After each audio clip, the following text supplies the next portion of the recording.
Самоизоляция не повод расслабляться, так считают артисты Коми Республиканской филармонии. Они репетируют и даже дают концерты. Яна Ширяева пообщалась с некоторыми из них.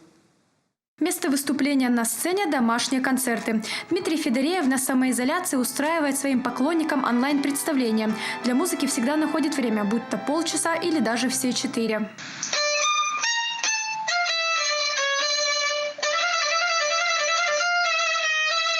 Екатерина Курочкина также для своих зрителей устраивает прямые эфиры. Выучить новый репертуар, поработать над текстом и голосом. Время проходит не зря.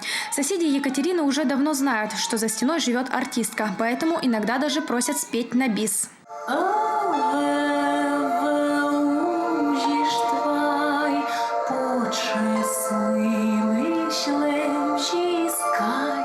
Артисты Коми Республиканской филармонии сильны не только в музыке, но и в кулинарии. Каждый день делятся своими домашними рецептами. Французский луковый суп, сочный чизкейк – просто находка для гурманов. В самоизоляции я очень себя сильно контролирую, чтобы много не есть. Потому что вот это все, я уже планирую, у меня за самоизоляцию должно уйти 8 килограммов. Все артисты уже соскучились по сцене. Каждый мечтает быстрее вернуться на работу.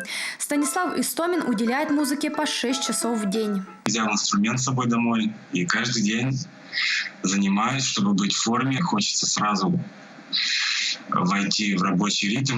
Не забывают артисты и мышцы держать в тонусе. Семейным составом выполняют зарядку, да еще какую. Яна Ширяева, Вести Коми.